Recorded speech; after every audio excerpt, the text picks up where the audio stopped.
Hello, everyone. Welcome to another episode of Conversations Are My Thing.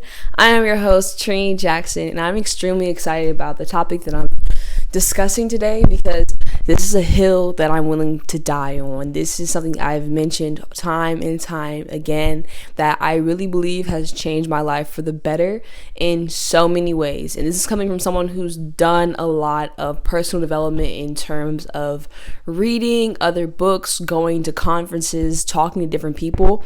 But this one habit, I truly believe, surpasses anything that I've done to benefit my mental health and to improve my personal life. And I really believe that if more people actually did this one thing that I'm about to tell y'all, that they'd be happier too, and they'd probably be able to see the results that I've seen myself. What am I talking about? I'm talking about journaling. This is, of course, y'all probably heard me talk about it before. I know I've made videos on it before, but a day or two ago, I had a new revelation that just made me appreciate journaling so much more than I already did. And I really wanted to share it with y'all. But before we get into that, I want to talk a little bit about how I started journaling and what I'm actually journaling about. I've had numerous people, they see me journaling on Instagram or see the videos I post about it, and they're okay, I want to do it, but like I open the pages, I'm looking at the book, and I just don't know what to write. Like, what should I actually be putting down in these pages? And I feel like that is an amazing question. It just reminds me when I first got into it. So, quick short story. I dropped out of college when I was about 18 turning 19, and during that time I knew that I wanted to figure out how I could still do the things that I wanted to do without having to go the typical route, because as soon as I decided not to go to college, I was like, okay, things are different now. So I was now taking the chance of going a different route than what had been laid before me, so I knew I had to do things differently. I was looking up a bunch of habits that I could be, implementing in my life so I can start to be a better person. One individual I studied who basically helped me institute a lot of positive habits at once was Hal Elrod. He wrote The Miracle Morning, and he also had a podcast called The Best Life Ever, something like that. I was listening to Hal Elrod a lot, and he has an acronym called SAVERS, SAVERS, and it is basically saying that you should wake up at 5 a.m., scribe, say your affirmations, visualize, exercise, read, and then sit in silence. So meditate, things like that. I was doing all these things to create a positive morning routine because I knew that if I had a good morning, I would have a good day, a good week, a good year, so on and so forth. So I knew my mornings were super important. So that was the first time I actually started journaling, because scribing is journaling, and that was a part of his morning acronym of SAVERS. So I started journaling, and I've always loved writing, but I never could finish a journal when I was younger. This pink book right here that I'm holding is my first completed journal. I'm going to talk about it in a few because it's important to the revelation I had yesterday about journaling again. I started journaling back then. I remember not knowing what to put on the pages and not feeling comfortable. So here's how I do the whole journaling thing and what I'm actually talking about when I'm in these pages and, really conversing with myself. First things first. The best part of a journal is just the simple documentation aspect. Even if you feel like you don't know what to talk about that's super deep or emotionally revealing or whatever the case may be, maybe you're not that comfortable expressing yourself through words yet, that's fine. When I first used my journal, it was simply just to say, what did I do today? I woke up one time, I walked Coda, I had a good day, I ate this, I'm feeling amazing, whatever the case may be.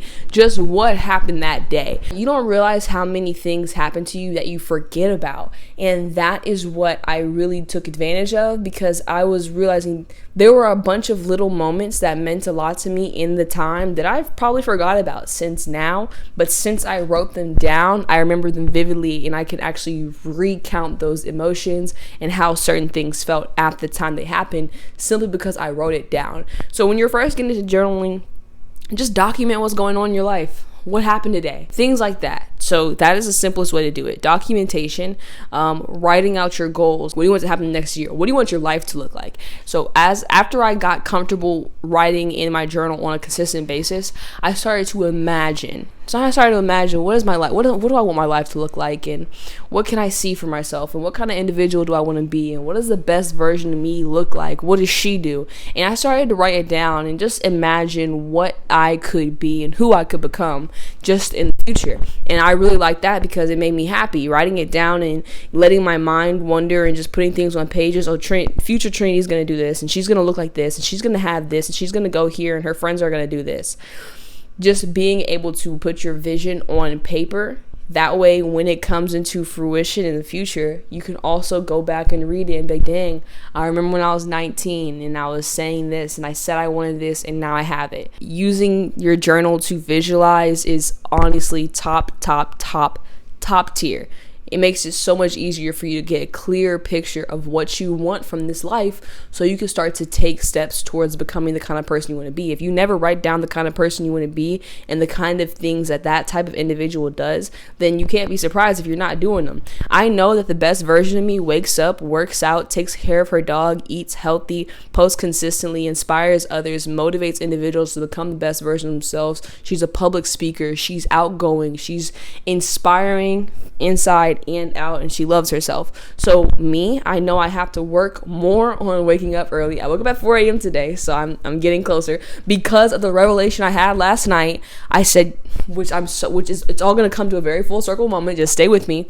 But I did wake up at 4 a.m. today, and I went to the gym and I took time with Coda, and then I'm making content to encourage and inspire others. So I'm making sure that the vision I have for myself does not go without, attempt of me becoming that person. I'm doing the things that I know that future Trinity does on a daily basis. All because I have a vision of who I want to be that I've written down in these journals, not once, not twice, but numerous times. The third way you can use your journal is for emotional expression. This is my favorite way because there are so many people that actually confide in me. I'm a great listener for a lot of individuals. I like to talk a lot. I really love anything to do with the English language. I love to talk. I love to read. I love to listen. I love to participate in conversations. I'm a great listener. I'm an active listener. I always ask follow-up questions. So there are a lot of people that confide in me on a regular basis, right? That trust me. I'm just very trusting. And that's amazing. I'm glad that can be that for those individuals. However, I don't expect those people to listen to me the way I listen to them. At the end, it is what it is. Listening is a skill. Writing is a skill. Reading is a skill. Speaking is a skill. These are all skill sets. Some people are simply just not very good listeners, and not in the way that I need sometimes whenever I feel like talking about the things that are bothering me. So the people that I listen to, I don't necessarily go to when I have something to talk about. The individual I want to talk to when I'm frustrated, when I'm sad, when I'm annoyed, when I'm angry, is myself. There have been numerous moments where I'm so close to boiling over that I am driving home thinking to myself, oh my gosh, I got to get to my journal right now before I explode with emotion. The best thing about this is it's taught me to respond instead of react. It got me to the point that when I feel overcome with emotions, I don't do something immediately. I go to my journal, I write about how I feel, and then I come back with a response instead of an initial reaction.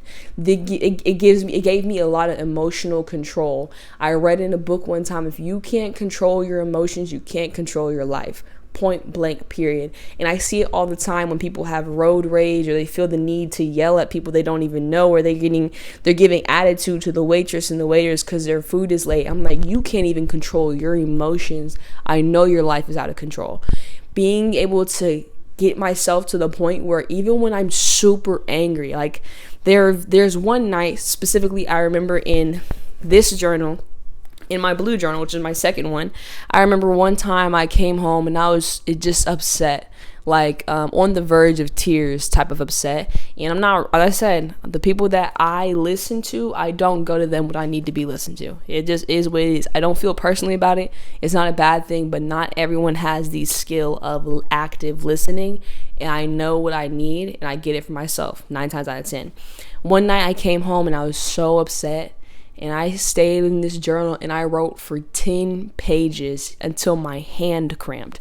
I still remember that vividly because that is the most emotional I've ever been while journaling. And I still, to this day, have not wrote that many pages at once in one sitting. So just that goes to show how truly upset I was.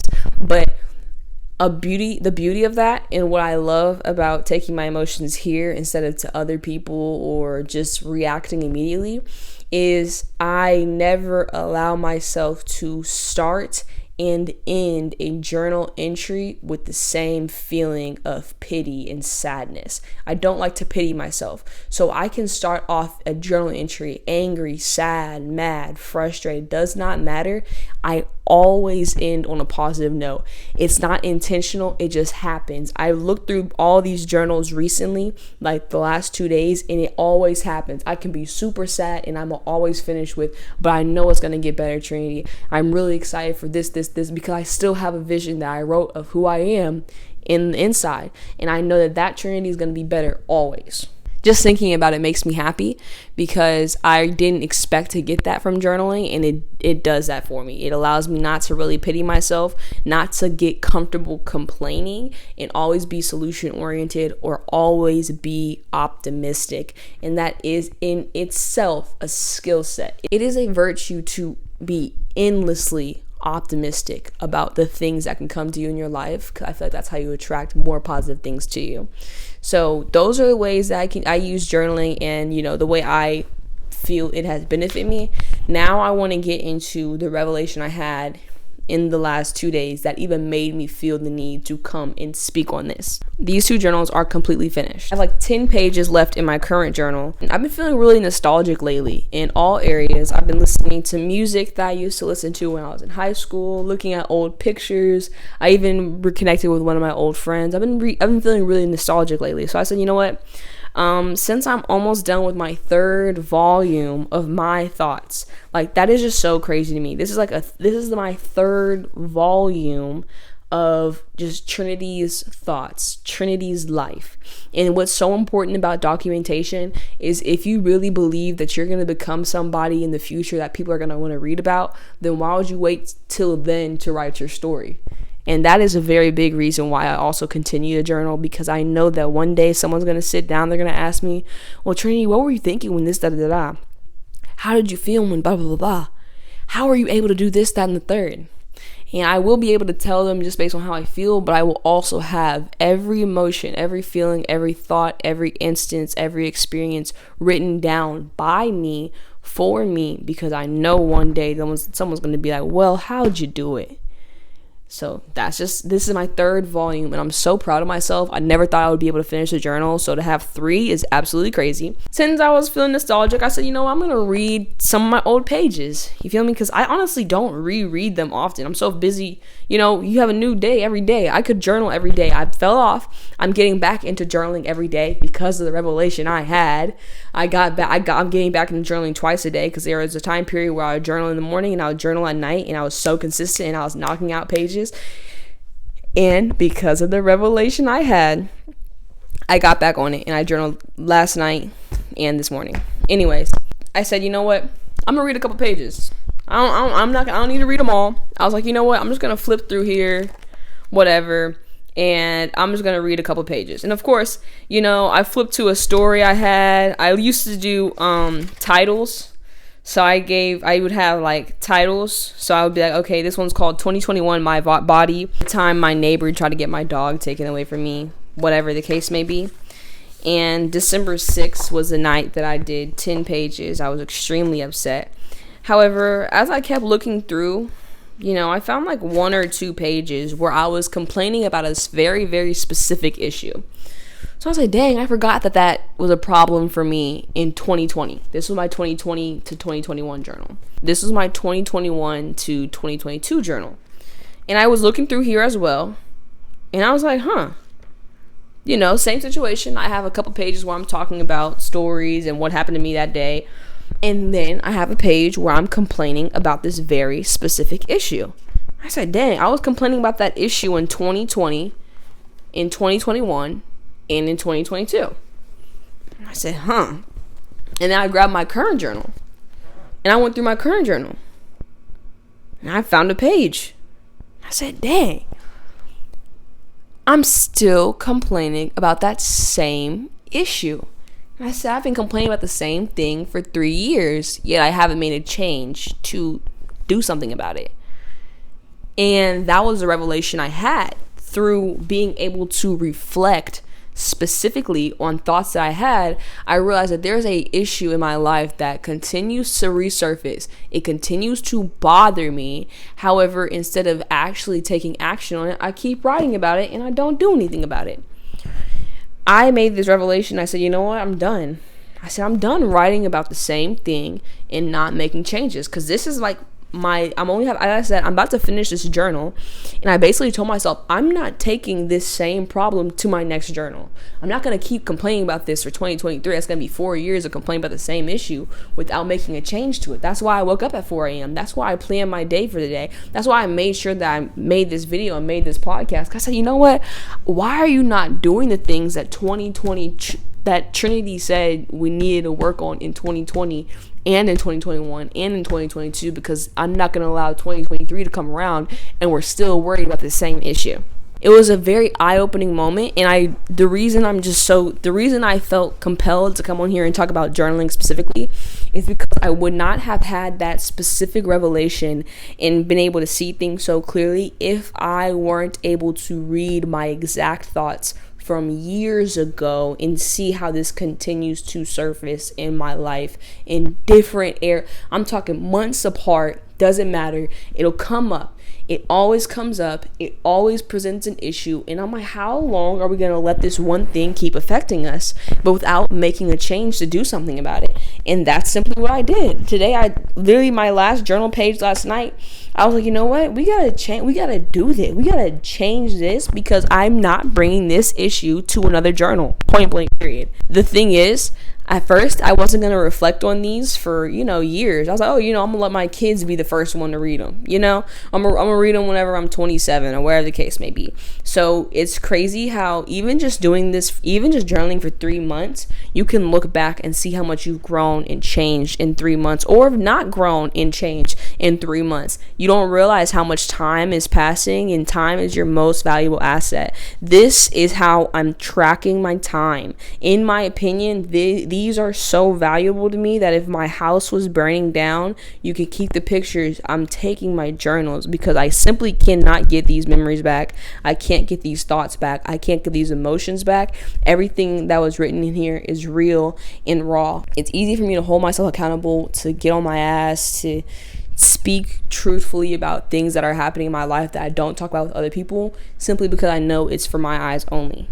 And that's the security of having a journal. I also have a therapist if I do need to talk to someone for real, because I'm really big on my own mental health and mental health in general, and I don't believe in waiting till the situation gets super bad before you do something about it. However, when I'm thinking about anything I've done for my mental health, point blank period, there is nothing, and I mean nothing, that has compared to journaling, to getting to know myself and being able to experience that kind of self-love.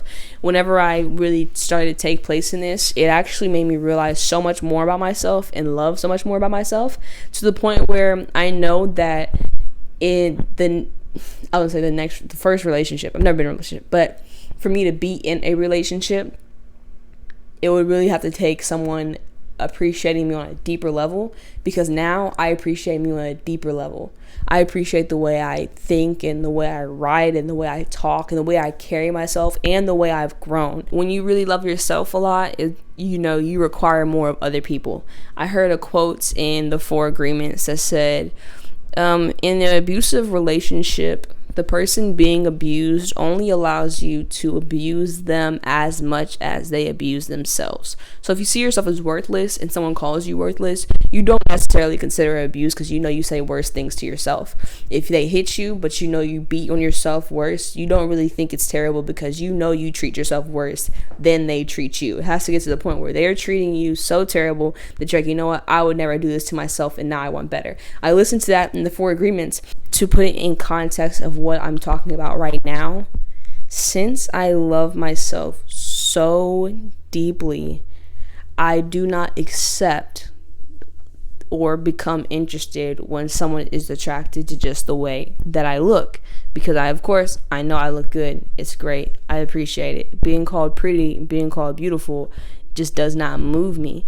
I'm more appreciative when someone compliments the way I speak, my charisma, the way I am with people, point blank period, just the way I am on the inside as a person, because I value myself and I love who I am. Outside of how I look, I now love who I am, and I will not accept anyone who does not make me feel as if they love who I am, not just how I look or how I look with them.